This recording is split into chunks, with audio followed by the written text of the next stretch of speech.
And I'll be your tour guide. I have my assistant tour guide Olivia in the back of the train that's going to help me with the tour.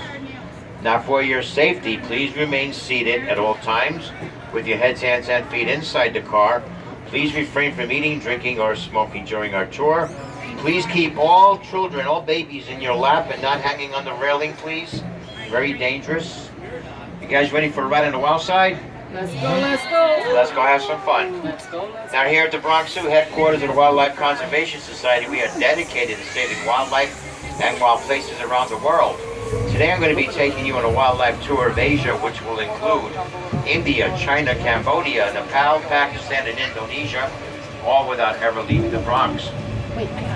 We begin our trip by crossing over the Bronx River. The Bronx River is 23 miles long. It's the only freshwater river within the city of New York. And it provides a habitat for ducks, turtles, fish, and migrating birds.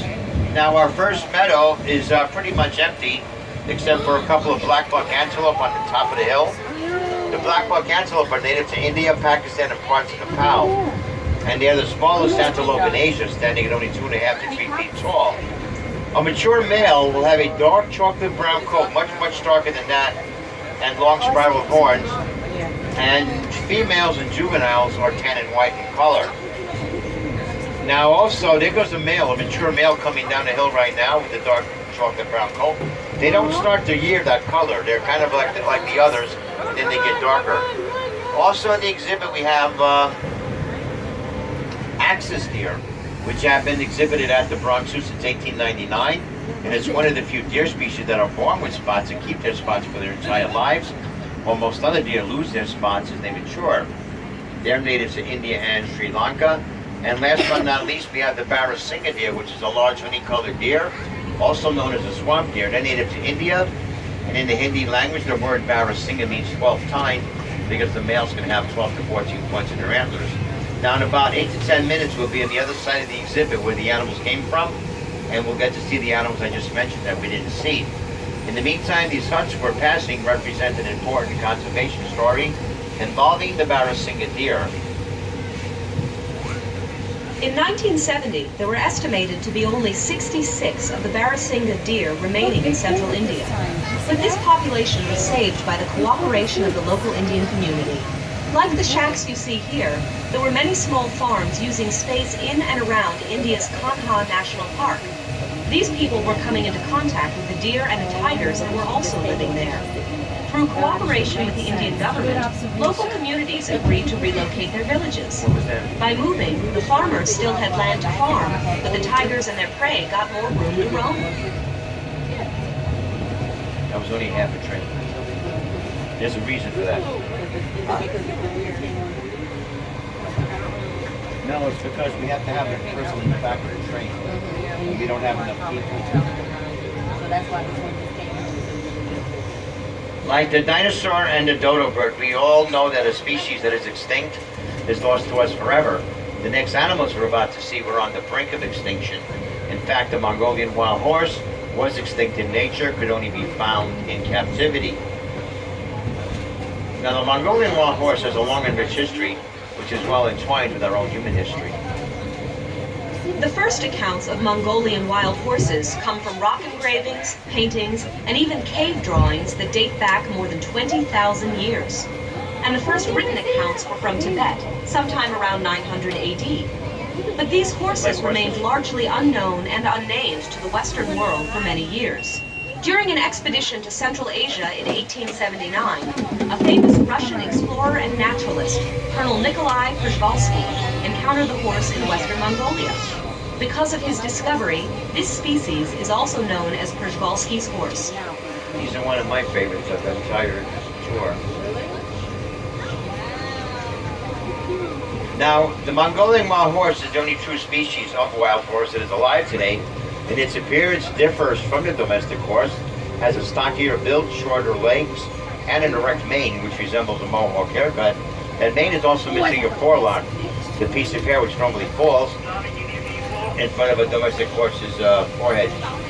And captive breeding of the Mongolian wild horse began with a group of 28 horses in 1901. The Bronx Zoo received its first horses in 1902, and we have maintained our herd ever since. As a matter of fact, about 4 months ago, we added to it with a brand new foal named Naren, named after a Mongolian sun god. And there has been successful reintroduction into the wild in parts of Mongolia and China from herds of horses that were bred and raised in North American and Asian zoos. And as we go through the exhibits this afternoon, you're going to notice that some trees are wrapped in wire. Now, wire is there to help protect the trees from the animals. Some animals like to eat parts of the trees, and others like to rub their horns or antlers on the bark of a tree. If those trees get damaged, they can die. And since they provide shade, shelter, and a food source for the animals, we try to protect as many trees as possible. These are the gaur, the world's largest wild cattle, and Bronx deer. The gaur can weigh as much as 2,000 pounds and stand 6 feet tall at the shoulder. They can grow to a length of 10 feet. Now, males have the horns that go straight up and down at the tips, while the female's horns curve inward. And over the course of the last several years, we've had 9 calves born right here at the Bronx Zoo. Now, the gaur, with their large size and impressive horns, have very few enemies in the wild. They can even defend themselves against the tiger, but they are threatened by the loss of habitat and by diseases they can catch from domestic cattle. Now, at the Bronx Zoo, we participated. Never mind, I shouldn't be doing that. Not yet. I just lost my place. Now, the brown-ended deer gets its name from the look of the male's antlers, which form a brow shape in front of the deer's face. These deer are considered to be vulnerable in their native Cambodia since they're losing habitat to farming, and in many areas have to resort to feeding on crops. Now, the crops aren't as nutritious as their natural food would be, so they're actually eating and starving at the same time. Now, at the Bronx Zoo, we participate in a program that helps these animals, and here is a little bit more information for you. Here at the zoo, we help gaur and brow-antlered deer, and many other species, by participating in cooperative zoo management programs called species survival plans. The name says it all. The plans aim to help these animals survive. Zoos across the country work together to maintain genetically diverse populations of rare and endangered species. It's easy to forget that the Bronx Zoo is located in the heart of an urban environment, but the noise that you hear behind you is the traffic on the Bronx River Parkway, and the large fence directly in front of us is there to help reduce noise from the city traffic. In our next exhibit, we're going to be looking for a tiger. So that means that everyone on this train has to remain in their seats. There's no standing for any reason whatsoever, not even for taking a picture. Now, tigers are typically solitary animals in the wild. They're also very territorial, and that is why we only exhibit one tiger here at a time. On the left-hand side, all the way up to the top. And tiger stripes provide excellent camouflage. No two tigers will have the same stripe pattern, and scientists use that information in the wild to identify individual tigers, and this way they can determine how many tigers are living in a particular area. Now, in the wild, tigers hunt various types of animals, but they prefer wild pig and medium-sized deer. A tiger will gorge itself at a fresh kill, eating up to 40 pounds of meat in one sitting, and that would be the equivalent of about 160 hamburgers for you and me. So what do you guys feed them here? I had that many at a 4th of July barbecue one summer, and I never got invited back for Labor Day. And after a meal like that, a tiger doesn't eat again, and myself don't eat again for several days. Tiger's name is Yuri. He's a 6-year-old Siberian tiger that was born right here at the Bronx Zoo. He's been exhibited at the Monorail for the last 3 years. He weighs about 450 pounds, and he's still growing. Now, Siberian tigers are the largest of the tiger subspecies, and a full-grown Siberian tiger can weigh as much as 660 pounds and grow to the length of about 11 feet. Tigers of all types are highly endangered. There's only about 3,200 tigers left in the wild. Poaching, loss of habitat, and lack of prey are the tiger's worst enemies. The Wildlife Conservation Society is one of the world's leading organizations that is helping to save and protect tigers wherever tigers can be found. I'm not exactly what they feed them, but it's probably going to be some kind of beef. And they don't feed them out here. They'll feed them in their pen. Where do they get the beef from? We're going to go to the supermarket?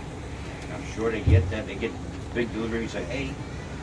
Wow. Yeah, sure. They don't go to the supermarket. I'm sure they order it in bulk. All right, now we're in the back end of the first exhibit that we didn't see any animals except for the couple of black buck antelope. But if you look over to your left-hand side along the fence, you're going to see some spotted axis deer. Also, kind of in the center, India's national bird, the peafowl. Only males are called peacocks, the females are called peaheads. Some more axis deer over to your right. And along this road, we're going to have some barrasinga deer. The roads are used by the zookeepers to access the 40 acres of wild Asia. But in the wild, roads can represent danger for the animals since they allow hunters and poachers deeper into the animal's habitat. The next animal we're going to see is the barbarusa, which is a wild pig native to the Indonesian island of Sulawesi. And in the Indonesian language, the word barbarusa means pig deer because the males of this species have tusks on their snouts that curve backwards towards their eyes and they resemble antlers. Now in our next exhibit here, our first exhibit, behind all the bamboo, we have Jillian and Bez, and they're in the lower right-hand corner right now. At least one of them is. They're a couple. Now we have also in this exhibit, that's Kathy back there. Now in the wild, males prefer to live alone, while females and juveniles prefer to live in family groups. Now elephants are the world's largest land mammals, but unfortunately they're also becoming one of the rarest. And in the wild, Asian elephants can live up to 60 years. Our two Asian elephants, Patty and Maxine, are in their mid-40s. Now Asian elephants can weigh as much as 10,000 pounds, and therefore they need to eat lots of vegetation. And at the Bronx Zoo, Patty and Maxine receive a healthy diet of fruits and vegetables, plus they can eat as much as 200 pounds of hay and drink up to 60 gallons of water in one day. The elephant's trunk is a remarkable tool. It has over 40,000 muscles, more than the entire human body. A finger-like appendage at the end of it that the elephant can use like a hand for picking up small items, such as grass from the ground so it can eat it, or leaves, or throwing dirt in its back to keep insects off. An elephant can also wrap that trunk around a tree and pull it down with tremendous force. Wow. Now, Patty and Maxine are pampered here at the Bronx Zoo. Not only do they have their own private pool, back scratcher, and toys, they also get pedicures and baths. Nice. Now, the baths are self-explanatory. The pedicures help to keep the elephant's feet healthy, and there's no nail polish involved. Only a very good filing, that's all. Now, we're going to say goodbye to Patty and Maxine. We're going to say hello to Penny, our Indian rhino.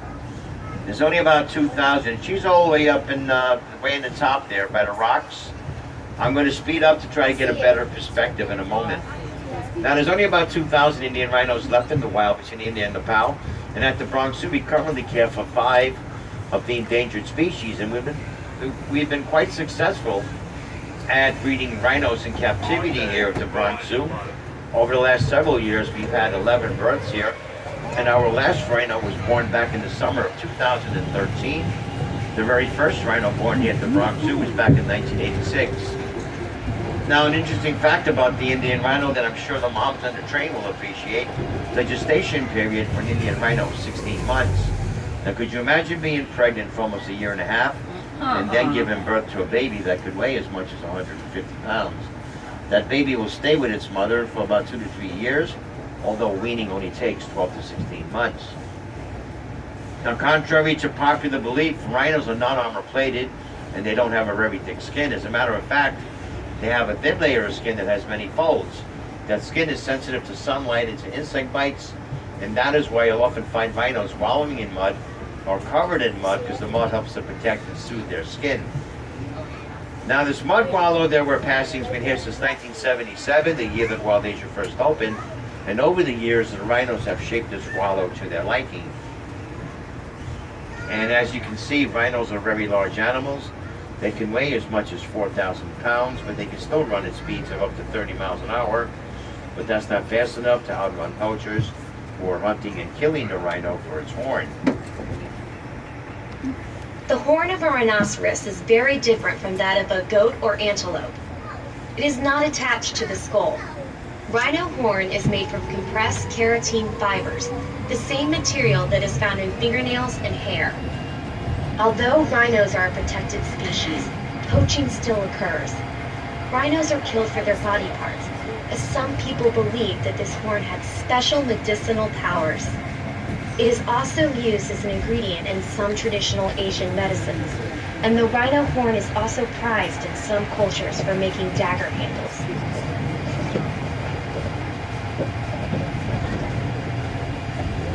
Ladies and gentlemen, can you just hold on for one moment? I have to make a radio call.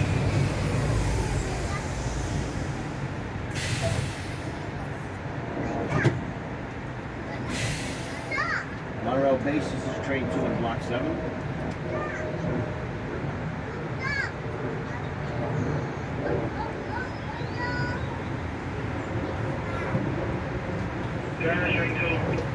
I want to let you know that the signal lights of Block 7 is practically out. The green light, there's only a couple of lenses lit up, maybe 4 or 5. The rest is out. 10-4.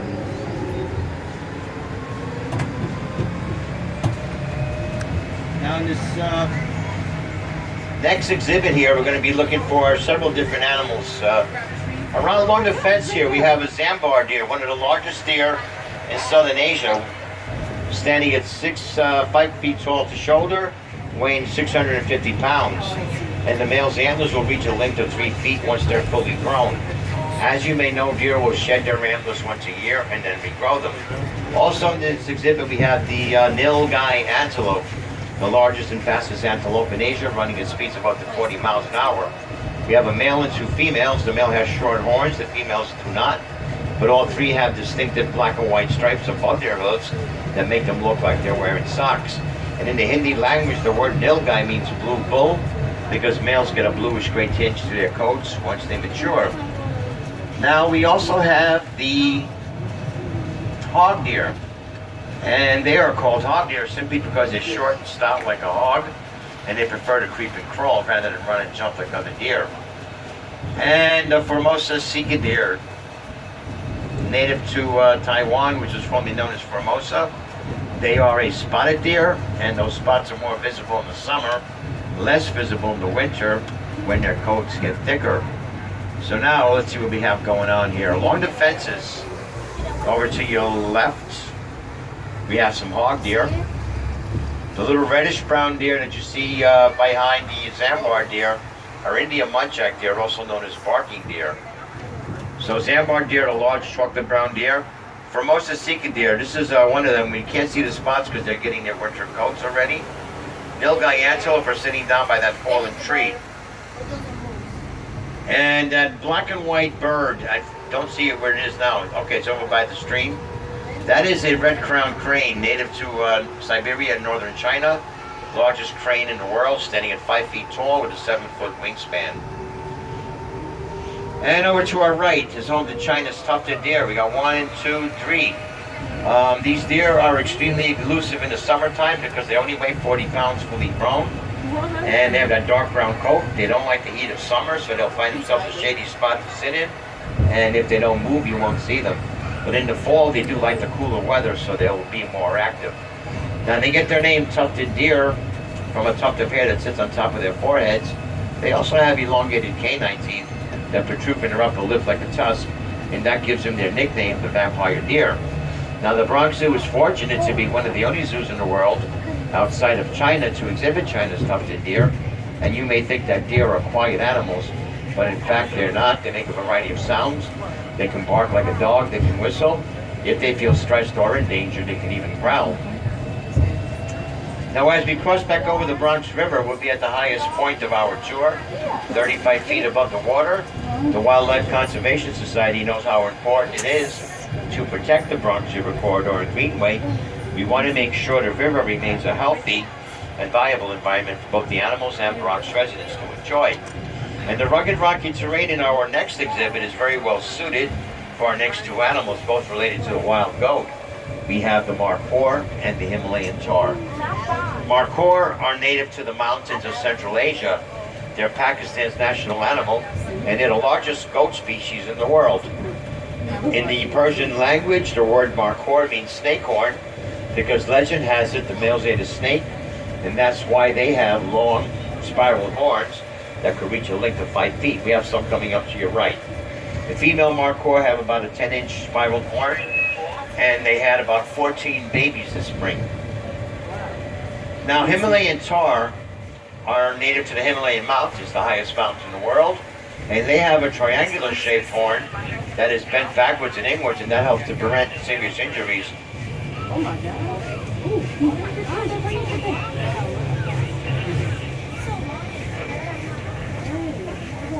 Now, these are the Himalayan tar. Their horns are triangular in shape and bent backwards and inwards, and that helps to prevent injuries when the males have head-butting battles during mating season.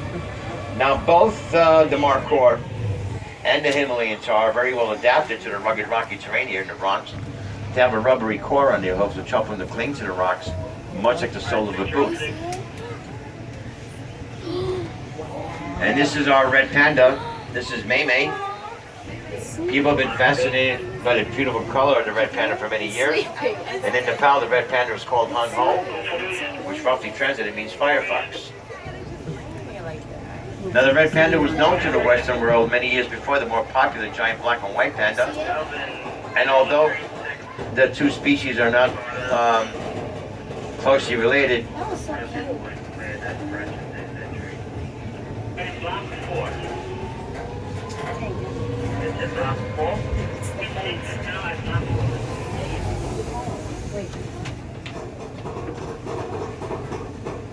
Right to what section, what part is the branches in?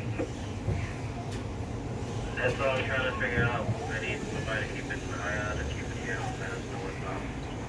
Central. Train 6 spotted? Yes, that's it. can on the red. Train 6 to Bride Street. Go ahead, Train 6. I just wanted to let you know I saw one spot that looked like it might have been touching the top of the train, but over in the first exhibit area. I'm looking for it in the northern side of the train, near the top. What I was finding was on the top towards the right side of the train.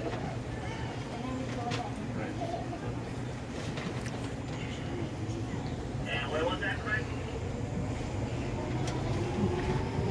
That was near the, I'm trying to remember the proper term, it's near the electrical boxes that you find when you're near the, waterfall. You look up from there, it's nicely down and coming across the whole top of the train like globally. All right, now back to the red panda for a moment. The red panda was known to the Western world many years before the more popular giant black and white panda. And although the two species are not closely related, they do share the same specialized diet of bamboo, and the word panda means bamboo eater. Red pandas are more closely related to skunks, raccoons, and weasels. Now we're going to be stopping for about 10 seconds or so to let the train's computer reset, and then we'll be on our way. So please remain in your seats.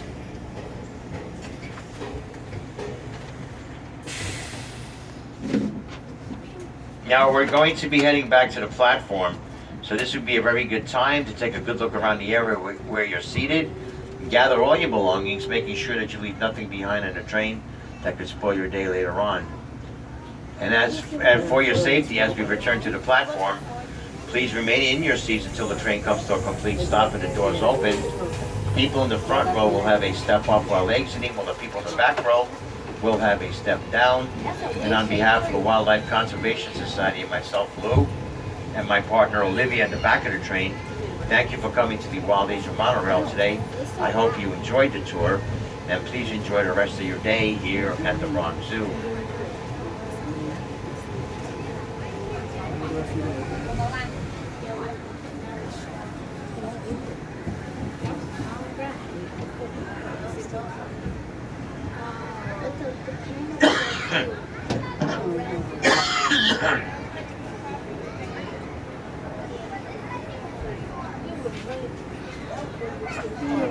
Ladies and gentlemen, it's been my pleasure. Please enjoy the rest of your day here at the lovely Bronx Zoo.